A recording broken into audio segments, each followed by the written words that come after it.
अच्छा, बिहार में केवल हिजाब ही नहीं, लालू फैमिली के नए आशियाने पर भी पॉलिटिक्स हो रही है। सूत्रों के मुताबिक लालू फैमिली पटना में वेटरनरी कॉलेज के पीछे बन रहे नए घर में शिफ्ट होंगी। लालू खरमास के बाद नए घर में शिफ्ट हो सकते हैं। घर का कंस्ट्रक्शन का काम बहुत तेजी से चल रहा है।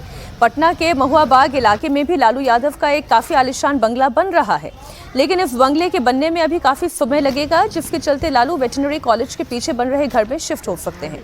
लालू का ये नया घर आधुनिक सुविधाओं के साथ लैस है। इसमें 5 बेडरूम है, 2 बड़े हॉल हैं।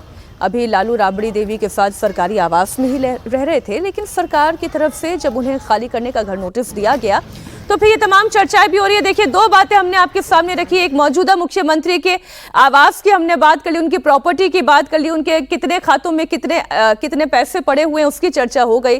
और एक ये घर भी है, घर दिखा रहे हैं, एक बंगला बन रहा है, सुख सुविधाओं से लैस है। एक और बन रहा है, एक और बन रहा है, आपके पास आ जाएगा इंडिया टीम। महुआ बाग में भी है, 2 जगह बताया तो आपने। महुआ बाग वाला तो बताया मैंने। अच्छा, ये तो एक दो उनके बंगले अभी बन रहे हैं। तो ये दोनों जगह वो खरमास के बाद नए घर में शिफ्ट हो सकते हैं, किसी में भी जा सकते हैं। और वो तो जब तेज प्रताप यादव से पूछा गया कि भाई सरकार का घर, तो सरकार का घर तो जाता ही है, उनके पास तो घर है ही, अपने घर में शिफ्ट करेंगे बड़ी आसानी से, तेज प्रताप यादव ने कहा। लालू यादव इस समय जो शिफ्टिंग की उनकी बात चल रही है, उसका कारण एक और भी है।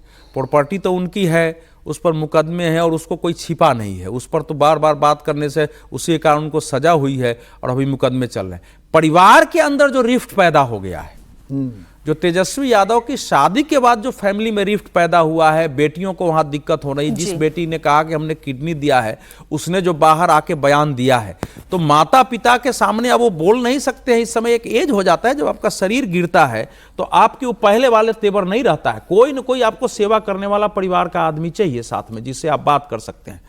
तो लालू जी को वहां जो समझ में मेरी आ रही है कि वहां समस्या पैदा हो रही है, वो चाह के भी अपनी बेटियों को अपने पास शायद नहीं रख पा रहे हैं। तो इसीलिए घर अगर अलग ले जाएंगे तो बेटियां भी वहां जो है उनके साथ, मतलब लालू राबड़ी अलग रहेंगे, तेजस्वी और अब इसको कहना अभी कठिन है, लेकिन मेरा एक अनुमान है जो परिवार में हो रहा है। तेजस्वी तो सरकारी बंगला उनका है ही है। तेजस्वी अपने बंगले में रहेंगे, लालू यादव लीडर पोजीशन है तो लीडर पोजीशन वाला बंगला मिलेगा उनको। मतलब देखिए, पिता पुत्र अलग अलग रहेंगे, रह सकते हैं। अब तो क्या है, आजकल तो सब अलग अलग रह ही लेते हैं। तो देखिए, अब लालू जी को इतिहास ने ऐसा मौका दिया था बिहार में कि वो अगर ये सब नहीं करते, जो संपत्ति और ये पूरा जिस तरह के जंगल राज वगैरह का, तो शायद वो बिहार के ही नहीं देश के बहुत बड़े नेता होते। सोशल जस्टिस, इतना बड़ा मौका मिला था उनको।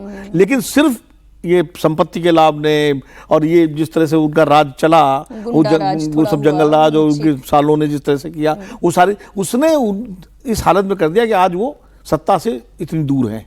और उसका नीतीश जो वैक्यूम क्रिएट हुआ, उसको नीतीश जी ने भर दिया। उन्होंने ये समझ लिया ना कि दोनों एक ही धारा से निकले, दोनों एक ही धारा से निकले, एक ही लड़ाई से निकले, वैचारिक धारा से निकले, करना था, उसी कैरेक्टर के थे। और लालू जी को चीफ मिनिस्टर बनाने में नीतीश जी का बड़ा योगदान था। सबका था भाई, शरद यादव का योगदान था। शरद दिल्ली से, बिहार की बात कर रहा हूं।